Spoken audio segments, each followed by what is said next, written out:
It's finally get a W, 119-113 at home over the Chicago Bulls. It was not pretty. It was scary. There's a lot to talk about from this game. But basically this was a big win that they needed to have with two basically strong West contenders on deck, OKC and Minnesota. But Rockets get a big win. I'm going to throw it to you, Ben, because there's plenty to talk about for sure. As far as individual performances, but thank goodness they finally get the dub. Yeah. I mean, even with this win, you're 10-10 in your last 20 games, but it's better than having a losing record. So this was one they desperately needed to stabilize themselves. And it would be foolish for me to say, oh, they figured it out based on, well, certainly the box score. You beat an underhanded Bulls team by 6 points at home. It's not a win that at the end of the year you'll look back on and say, wow, this was really impressive. This was the peak Houston Rockets. No, on the balance, they underwhelmed tonight as well. And it's been an underwhelming stretch for 6 weeks. But I will say the way they won that game, they sort of looked and basically stared adversity in the face. I mean, they were losing with 3-4 minutes left in this game. And if they had lost this one with OKC and Minnesota coming in later this week on a back-to-back with the 0-3 road trip, I mean, any team would be close to a breaking point if you put them in that spot. I don't care who their leadership is. I don't care who their coach is. So this was a game the Rockets almost had to win. And so for them to sort of stare all of that in the face, have a bad shooting night, Dave, I texted you midway through the fourth quarter. They were 4 of 20 from three. That's just unacceptable from a make percentage and just a volume standpoint in today's NBA. They had everything going wrong. And yet in the last few minutes, they rescued it, most notably with the guy who's been at the forefront of those shooting struggles the last few games, Jabari Smith Jr., scoring 8 points late in the game, including 2 huge threes. I think at one point, Dave, he was 0 for his last 20? Was that right? Yeah, he had missed 20 straight, dating back to the first Portland game. He had missed his final 2, missed 10 in a row, missed 3, missed his first 5 tonight. Yeah, and to see him make 2 late in the game when everything was on the line, this wasn't just 1 of 82. This was one when you consider the 0-3 road trip, when you consider who's coming in later this week, that the Rockets had to have. There was a lot of pressure in this game. And after starting so slowly, after missing all those shots early, and for the guy who's missed a lot of those shots the last few games to be the one who sort of snaps you out of it late, that can be potentially, in my opinion, a galvanizing effect. This can be something that they build off of. I'm not going to say for sure because, 10-10 in their last 20 games, there have been moments before this that I've said, okay, this is the November Rockets. This is them figuring it out. And then it's lasted a game or two and it hasn't been anything sustainable. But if you want to draw up a feel-good win for this particular team, considering how they've lost lately, having Jabari Smith Jr. rescue them late in the game is the way to do it. Yeah, and we're going to talk about, we have to talk about Jabari because he's been a big story for a long while. KD and Şengün were doing a lot of the heavy lifting on the offense. Both hit over 50% from the field. Both took a combined 41 shots, 23 for KD, 18 for Şengün. They were really good. We'll talk about those guys. You just have to talk about Jabari first because he's kind of the story. Right. Because, when we were talking, back and forth during the game, I was saying, I don't know if Jabari needs a shrink or what. Like, he just is off, and he's not off consistently, and this has happened before, and I'm just like, this is a mental thing. I actually feel for him because I just like Jabari as a person as well. I just think this guy has a strong work ethic. He wants to be good.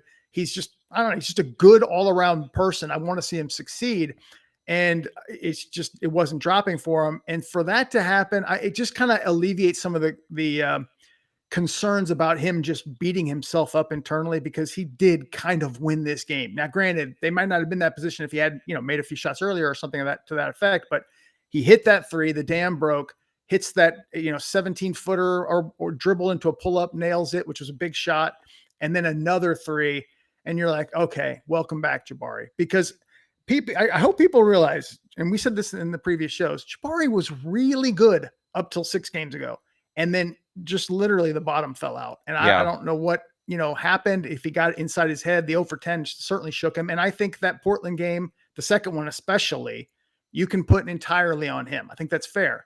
But, tonight for him to hit those big shots, it's just a good sign moving forward when you got these opponents on deck. the quote from Jabari in the walk-off that you put on your Twitter feed, Dave, teammates believed in me. They kept passing it to me. Everybody told me to keep my head up. I think that also extends to the coaching staff. I think it spoke volumes that Ime Udoka trusted him. Now, in part, with Tari Eason and Dorian Finney-Smith out tonight, I think the Rockets are clearly loading up for that Oklahoma City game on Thursday. I'll be very intrigued to see how they play on Thursday, because as bad as it's looked of late, I think a lot of these recent games have been them playing down to the competition, which has been a theme for a lot of this season. I think Thursday against OKC, with the one they let get away back in the regular season opener, it would not surprise me if this is a really good game for the Rockets. Not guaranteeing a win or anything crazy, but I think we'll see a pretty good effort on Thursday. I think that's part of why they held Tari Eason and DFS out tonight, even though on Sunday, Ime said they got good news on the Tari MRI of his ankle and that he was game to game. So to circle back to Jabari, without Tari, without DFS, the options are fairly limited. I thought it was telling that the first reserve off the bench for Ime Udoka was J.D. Davison, who played pretty well and actually closed out this game in key moments of the fourth quarter.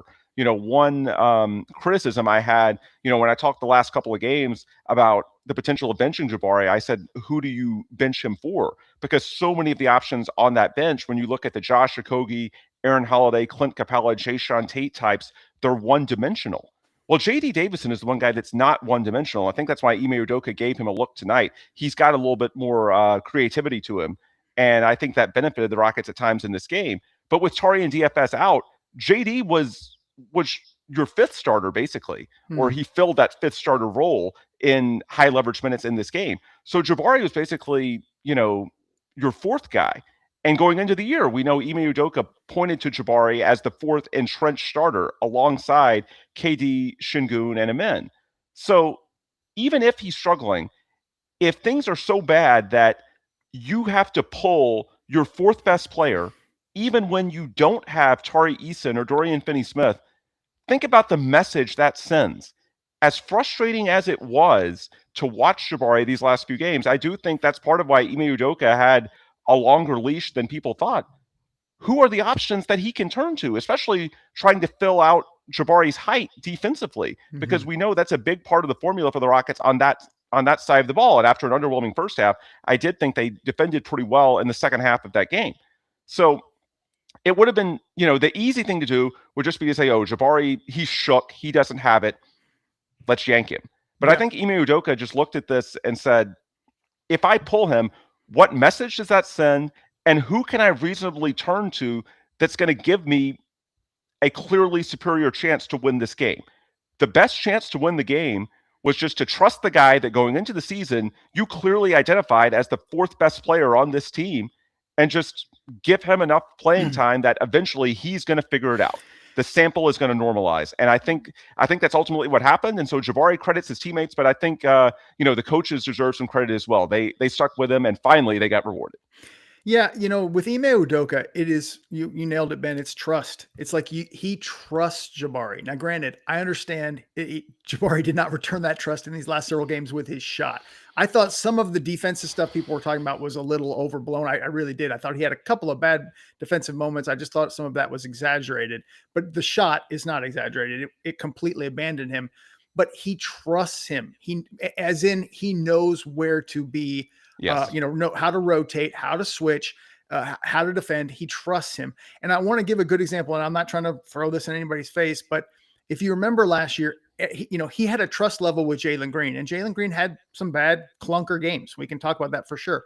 Everybody wanted to throw in Cam Whitmore, and I saw a lot, not everybody, but I mean, a lot of people on Twitter just, why is Ime not playing Cam Whitmore over Jalen Green? This is ridiculous. This is ridiculous.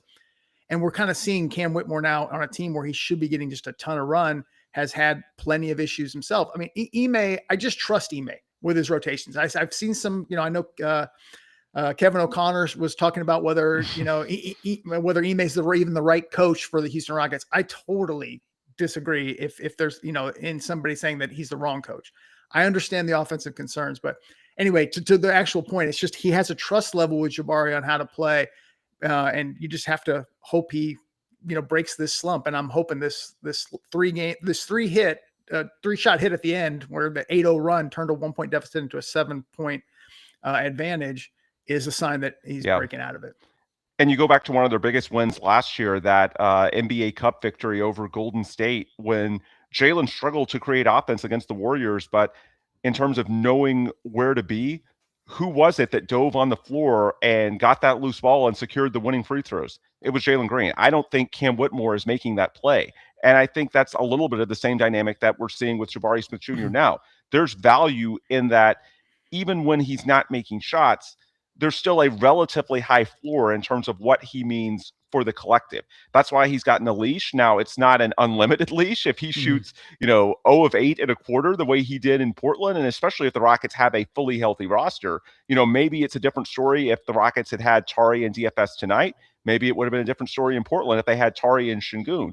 But if you're already shorthanded and the guys on your bench outside of maybe J.D. Davison are as one-dimensional as this team's, and I don't know if this is really an indictment of Rafael Stone, because the guys are talking about being one-dimensional, like they're at spots like I'd say 10 through 14 on the depth chart going into the season. Like, how many teams don't have one-dimensional players in those spots on their depth chart? It sort of comes with the territory. So a lot of it comes down to injuries, and I think that's another factor for why Jabari has gotten the leash that he has. But yeah, at some point, even if logically you can point to all these factors and say, yeah, we don't know if there's anybody clearly superior. Yeah, with a larger sample, this should turn around. He was really good through calendar year 25. At some point, the ball's actually got to go through the bucket, or emotion is going to take over. And it felt like tonight was just a critical point. Like, if they lost this game at home, where, say what you will, Dave, it was ugly, but they're now 12-2 at Toyota Center. They're 11-12 on the road. They are 12-2 at home, 23-14 overall. So they've got a ton more home games coming up, including 4 more on this homestand. If they had lost this game tonight with Jabari having another clunker, but this time in Toyota Center, that would have been a point of no return. And so, well, no return might be a little bit dramatic, but it would be close to that. Yeah. And so, again, they sort of stared, I don't know if they stared death in the face, but they stared a tipping point in the face, and they came out on the other side of it. And that's why we're spending so much time talking about Jabari. You look at the box score, KD had 28 and 10, and he shot above 50% overall. Well, he's been brilliant this season. We've talked about that. Alperen Şengün, his second game back from the ankle sprain, 23, 11 assists, 7 rebounds, above 50% shooting. Defense, but somewhat to be expected after that long layoff. Trey Jones cooked him on switches, but Trey Jones was cooking a lot of guys. Trey on switches, Jones to be was fair. insane today. What the world? What did he finish with?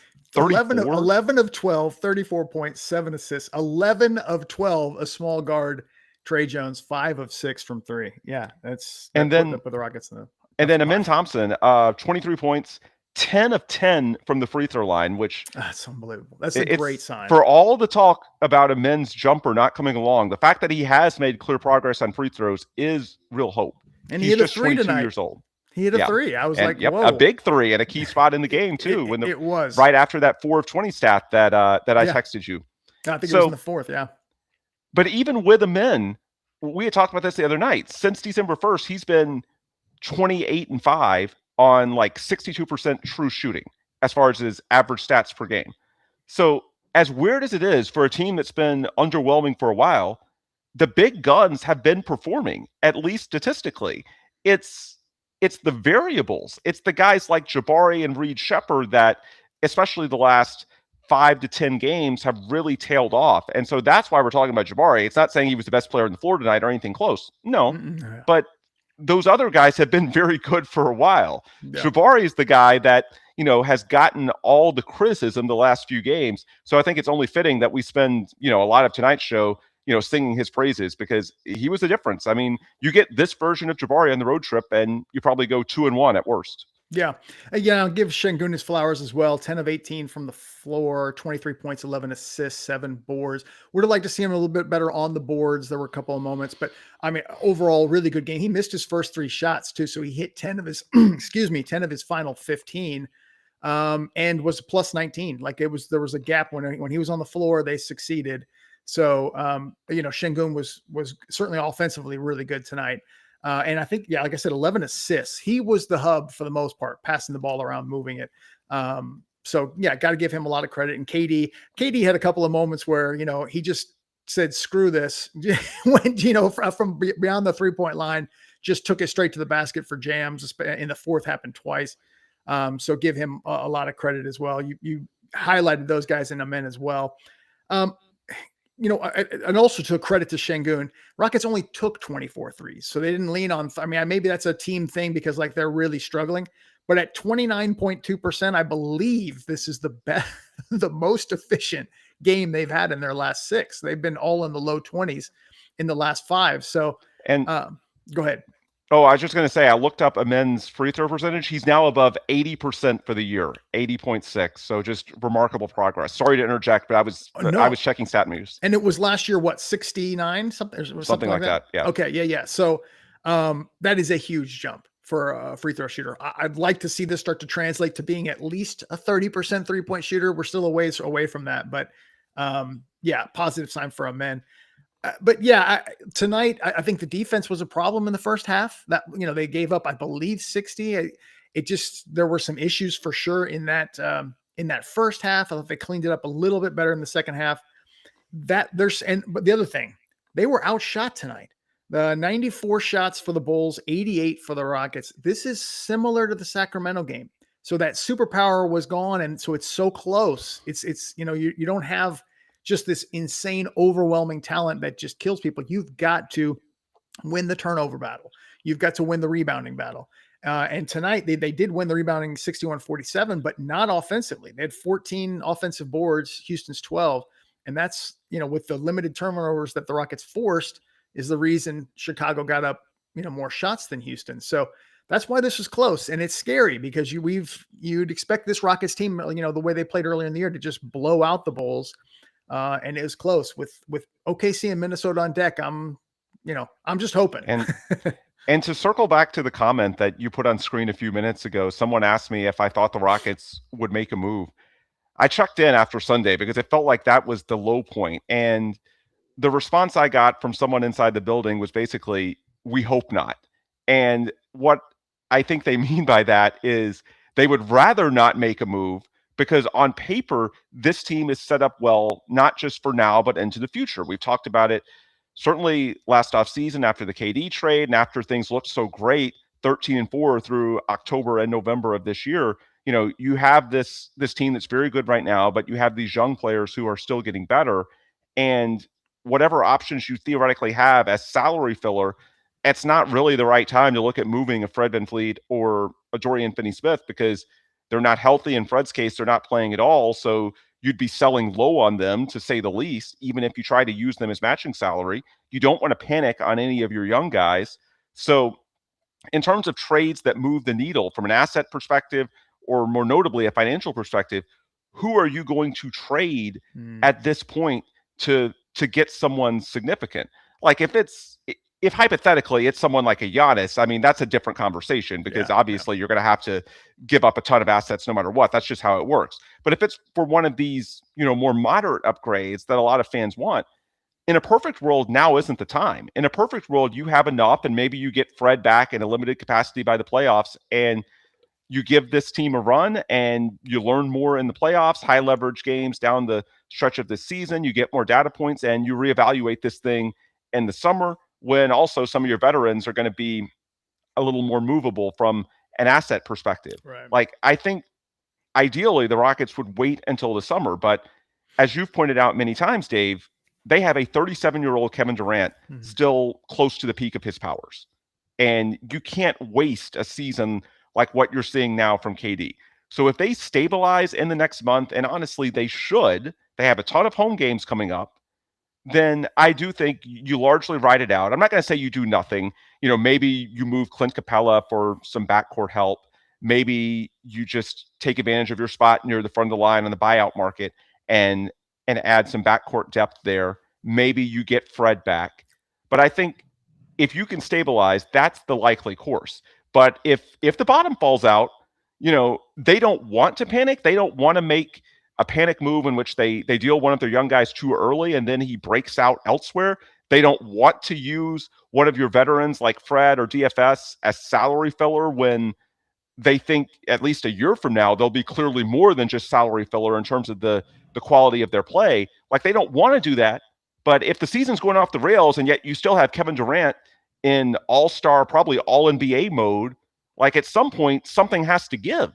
And I think tonight, I'm not going to say one game fixes it, but it offers hope that maybe, just maybe, it's not to say that it's championship or bust this year, but you at least want to get to the playoffs feeling like you have a realistic chance to make some noise. I think the goal inside the building, win 50-plus games, and even if you're, a mid-tier seed, okay, be a mid-tier seed like the Warriors last year. We saw what they did to the Rockets and what they, I think, would have done to the Timberwolves if not for Steph Curry's hamstring going out in game 1 of that second-round series. I think that's sort of the model for the Rockets at this point. Just get into the playoffs. They're not that far off of a 2-3 seed, so I'm not saying it's impossible, but I think the goal is just try and get to the playoffs healthy. The games are more spread out, dial up the usage for Kevin Durant, and see what you learn. Maybe Fred's back by that point. But if for some reason it goes off the rails the next few weeks, I don't think that's what the Rockets are expecting. I don't think it's what they want to see. But in a scenario where it does go off the rails, you can't rule out the possibility if they do something more aggressive. I think they're just hoping they won't have to. Yeah, and the question was asked, are the Rockets interested in John Morant? I believe no. Definitively no. And the same Trae Young, no. They are trying to groom Reed Sheppard, right? And they really believe in Reed Sheppard. I know some people are complaining about the minutes, and I get it. But they're still developing him, grooming him for that spot. And you still got a Men who they also believe is a point guard. I know others, don't believe that, but he's not there right now, but they're, wanting him to be an on-ball presence. Let's put it that way, rather than point guard or try to be more of a primary leader creation. So I don't necessarily see that happening, but when Fred comes back, whenever that is, you're going to have a question then too, right? If Reed develops like you want, and you want him playing significant minutes in a Men, he's going to fit, don't get me wrong, but I'm saying you're going to have that question too. I think they're looking more for a low turnover, solid, stable presence. If they're going to add anybody like that, they want a Fred basically back. So, that's how I see it. I personally don't think they're going to do anything there. And to your point about, we certainly hope not. I think it's like, well, unless this team just completely craters, which we're hoping is not the case, that they're going to stay the course, and we'll see in the summer. Yeah. And I see a lot of comments in the chat about Reed Sheppard. In his last 12 games, he's now shooting 40% overall and 32% from 3. I've said this before, his model at this point in his career is just not going to work if he's shooting that low from 3-point range. It's just that simple. And quite frankly, some of these games, he might have had stat lines comparable to Jabari. It's just the leash from Ime is a lot shorter for Reed because he's not providing any defensive value. So he's not out there to have an 0 of 8 quarter the way Jabari did in Portland. But in many ways, that's really the difference here. They've both been slumping. It's just, it doesn't feel like Reed's slump is quite as pronounced, because if it's a bad game for Reed, Ime will pull him. He's not going to give him the leash that he does with Jabari, because at least Jabari provides some value defensively as a connector with his size, those types of things. But the bottom line with Reed, and it's a delicate balance, like, you do want to develop him. He still has every bit of upside that we thought he did coming out of Thanksgiving when he had that amazing game at Golden State. Yeah. None of that has changed. And so it's important to play him. You can't yank him from the rotation. And I think in every game, he's gotten at least 15 minutes. And in most, I would say closer to 20 to 25. He was, I want to say, even though he didn't close down, he was at 22, I think.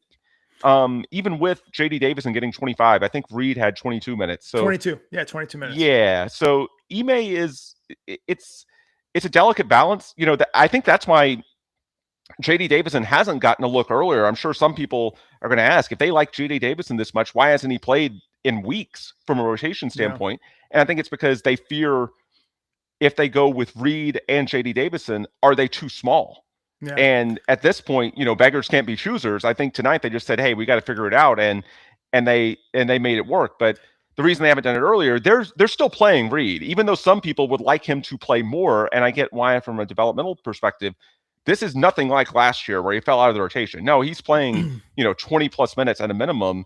He just needs to make more shots. I think he will. It hasn't happened yet. And it's just, I just want to hit that home, not to pick on Reed, but I just think in some ways his slump has gotten overlooked because he doesn't have the terrible games, from a shooting perspective, just because if they're going too off the rails, Ime just doesn't play him. And so it just doesn't stand out to the extent that it does with Jabari when he's like, 6 of 21 and 0 of 8 in the fourth quarter.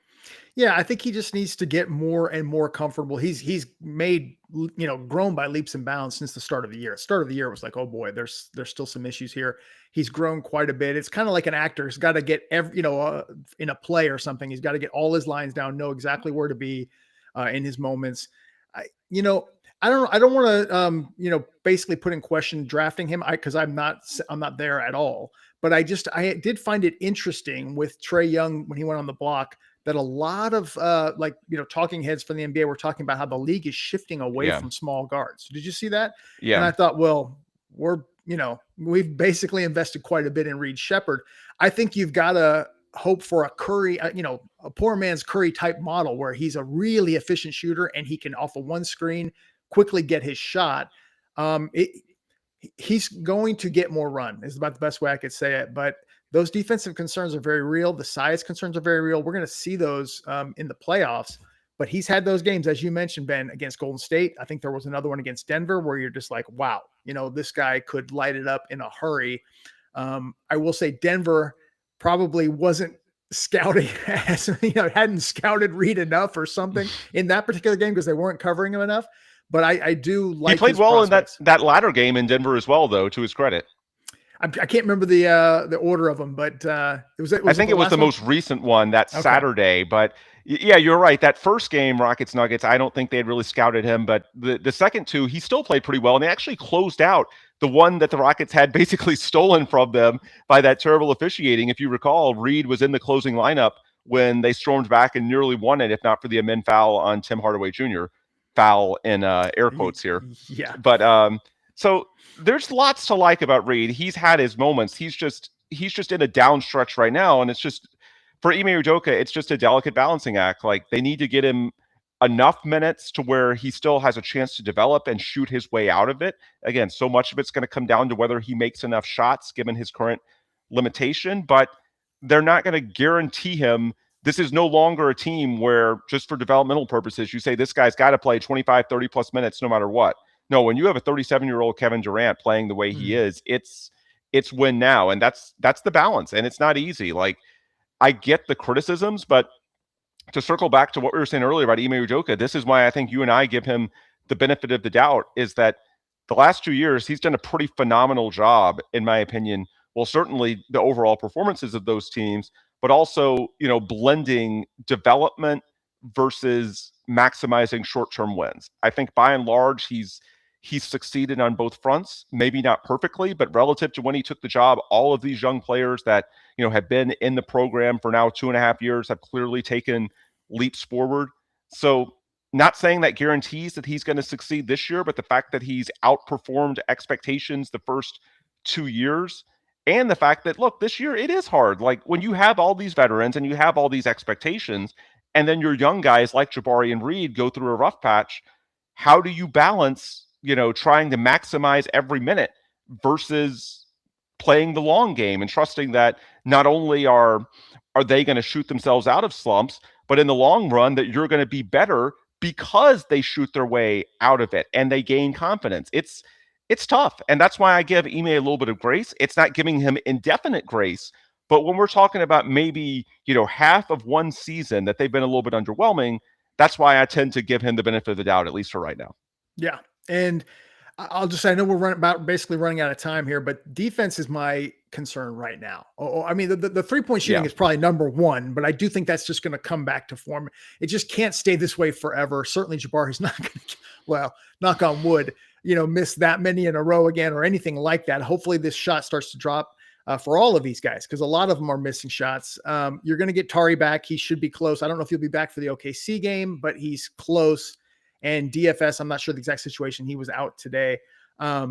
Defensively is where Ime has to have this team in a position that of trust for defense. The offense will come. He'll run Şengün, he'll run KD, and he's hoping those guys and being special or whatever on the offensive side can lead them there. But the defense has to be there, and it's just been hit or miss. And yeah, it gotten a little bit better, but I don't know what it ended up being today. But it's just Yeah. And I do think some of the issues in recent games have been made worse by the terrible shot making. I think defensively, especially late in the Sacramento game and early tonight, there were guys that were trying to do way too much because they felt there was zero margin for error. When you're not making shots on the other end, when you're 4 of 20 from 3 in 42 minutes, it's easy to think that you've got to shut down anything from the other team. And in reality, you can't close out on everything. There were so many possessions early in this game, particularly the first half, when I thought the Rockets were playing way too aggressive and they ended up getting blown by or put in a compromised position because someone had to help. And before you know it, the entire defense collapses. And I think a lot of that comes down to a lack of trust. You're not making shots. And with the guys injured, you're having to play the likes of Josh Okogie and J.D. Davison more. That hurts your floor spacing. You're not able to put up threes at volume. And so I think the defense fell apart. Well, number one, when the body language isn't great and when you're struggling with confidence, a lot of defense comes down to effort. And there were definitely some slumped shoulders early in this game and the last two in Portland and Sacramento. But also, I just think it's only natural when things aren't going your way, you start to see, especially younger players, trying to do too much. And, there's some guys on the Bulls, if Vucevic wants to take a contested 18-footer, let him. You don't have to close out or switch hard on everything to where you put Trey Jones in a spot where he can just blow by your big man for an easy bucket. Like, you don't have to defend as aggressively as the Rockets did tonight. And I think a lot of that was just due to desperation in what's been going on the last few games. But to close on a positive note, Dave, I pulled up the standings. So there's been a lot made of, the Rockets fell behind the Suns. Spoiler, they're not anymore. They're in the 7th spot, which would be play-in range. The Western Conference is really tight, even with the recent losses. So Rockets now 23-14.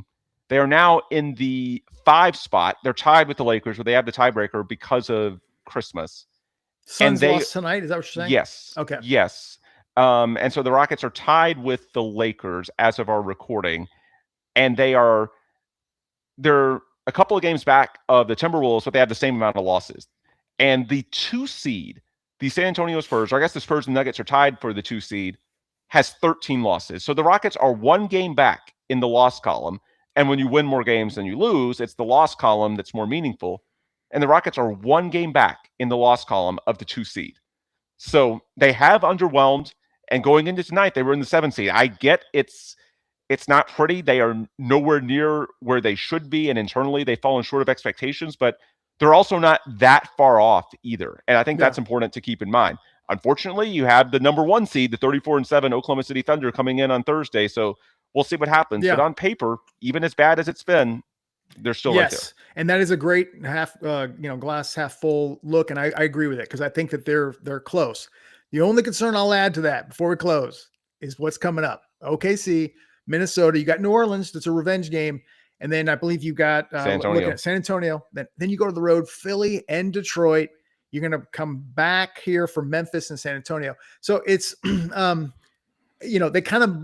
blew some opportunities against some really weak teams. And now they've got some games that they need to play. They're basically tougher opponents. So let's see how they do. I'm hoping that they can get things going, and a win against OKC on Thursday would be a great start. Absolutely. Appreciate you, Ben. Thank you. Appreciate everybody tuning in and watching the show with us and all the support. Please feel free to leave comments on YouTube if you have questions or anything you want to talk about as far as this game. Big game, Rockets Thunder, coming up Thursday. We will see you guys then. Thanks, everybody.